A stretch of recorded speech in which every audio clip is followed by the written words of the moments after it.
June 15 കേരളത്തിൽ സ്ത്രീകൾക്കായി KSRTC ordinary ബസ്സുകളിൽ നടപ്പിലാക്കുന്ന പ്രിയദർശിനി സൗജന്യ യാത്രാ പദ്ധതിയും തൊട്ട് അയൽ സംസ്ഥാനമായ തമിഴ്നാട്ടിലും വിജയി പ്രഖ്യാപിക്കുന്ന ആനുകൂല്യങ്ങളും വീണ്ടും ഇന്ന് സജീവ ചർച്ചയാകാണ്. ഇത്തരം സൗജന്യങ്ങൾ സാധാരണക്കാരായ ജനങ്ങളുടെ ജീവിത നിലവാരം ഉയർത്താൻ സഹായിക്കുമോ അതോ തിരഞ്ഞെടുപ്പ് ലക്ഷ്യം വെച്ചുള്ള വോട്ട് ബാങ്ക് തന്ത്രങ്ങൾ മാത്രമാണോ? ഇപ്പോൾ സാമൂഹിക വിദഗ്ധർക്കിടയിൽ ഈ ചർച്ച തുടർന്നുകൊണ്ടിരിക്കുകയാണ്. സാമൂഹിക ശാക്തീകരണം അനുകൂലിക്കുന്നവർ ഈ പദ്ധതികൾ കേവലം ദാനമല്ല, മറിച്ച് ദീർഘകാലാടിസ്ഥാനത്തിലുള്ള സാമൂഹിക നിക്ഷേപമാണെന്നാണ് അനുകൂലിക്കുന്നവരുടെ വാദം.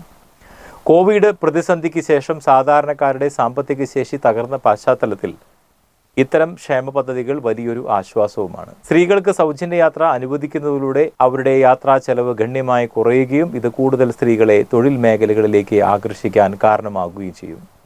യാത്രാക്കൂലി ഇനത്തിൽ ലഭിക്കുന്ന തുക കുട്ടികളുടെ വിദ്യാഭ്യാസത്തിനും ആരോഗ്യത്തിനുമായി വിനിയോഗിക്കുവാൻ സാധിക്കുന്നത് വഴി കുടുംബങ്ങളുടെ മൊത്തത്തിലുള്ള ജീവിത നിലവാരം ഉയരുമെന്നും ഈ രംഗത്തുള്ളവർ ചൂണ്ടിക്കാണിക്കുന്നു. ഖജനാവിന് തിരിച്ചടിയെന്ന് ചില സാമ്പത്തിക വിദഗ്ധരും പറയുന്നുണ്ട്. എന്നാൽ ദീർഘവീക്ഷണമില്ലാത്ത ഇത്തരം പ്രഖ്യാപനങ്ങൾ സംസ്ഥാനങ്ങളുടെ സാമ്പത്തിക ഭദ്രതയെ തകർക്കുമെന്നാണ് ഒരു വിഭാഗത്തിൻ്റെ മുന്നറിയിപ്പ്. നികുതിദായകരുടെ പണം അടിസ്ഥാന സൗകര്യ വികസനത്തിനോ തൊഴിലവസരങ്ങൾ സൃഷ്ടിക്കുന്നതിനോ ഉപയോഗിക്കാതെ വോട്ട് മാത്രം ലക്ഷ്യമാക്കി സൗജന്യങ്ങൾ വകമാറ്റുന്നത് വികസനത്തെ മുരടിപ്പിക്കും. KSRTC പോലുള്ള പൊതുമേഖലാ സ്ഥാപനങ്ങൾ ഇതിനകം തന്നെ വലിയ സാമ്പത്തിക പ്രതിസന്ധി നേരിടുമ്പോൾ കൂടുതൽ സൗജന്യങ്ങൾ പ്രഖ്യാപിക്കുന്നത് ബാധ്യത ഇരട്ടിയാക്കുമെന്നാണ് ഇവർ ഓർമ്മിപ്പിക്കുന്നത്. ജനങ്ങളെ താൽക്കാലികമായി സഹായിക്കുന്ന ഇത്തരം പദ്ധതികൾ ആവശ്യമാണെങ്കിലും അവരെ സ്ഥിരമായി സൗജന്യങ്ങളായി ആശ്രയിച്ച് ജീവിക്കുന്നവരാക്കി മാറ്റരുത്. ജനങ്ങൾക്ക് സൗജന്യങ്ങൾ വാരിക്കോരി നൽകുന്നതിനേക്കാൾ പ്രധാനം അവരെ സ്വയം പര്യാപ്തരാക്കുക എന്നതാണ്. സുസ്ഥിര വികസനമാണ് യഥാർത്ഥ പരിഹാരം.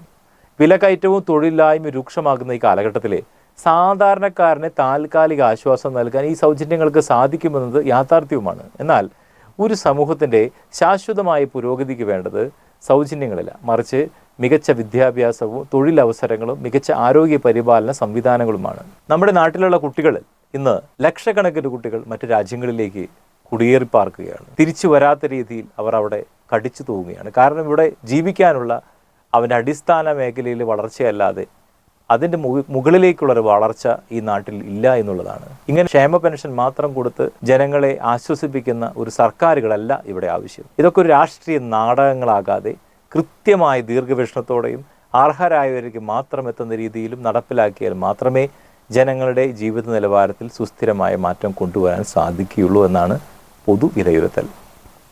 നമുക്ക് സൗജന്യങ്ങൾ കിട്ടുന്നതിൽ തടസ്സമില്ല, പക്ഷേ വെറും സൗജന്യങ്ങൾ വാങ്ങുന്നവരാകാതെ അവൻ സ്വയം പര്യാപ്തനാവുന്നു. ചെറിയ ചിന്ത നിങ്ങളുടെ മുമ്പിലേക്ക് വയ്ക്കുന്നു.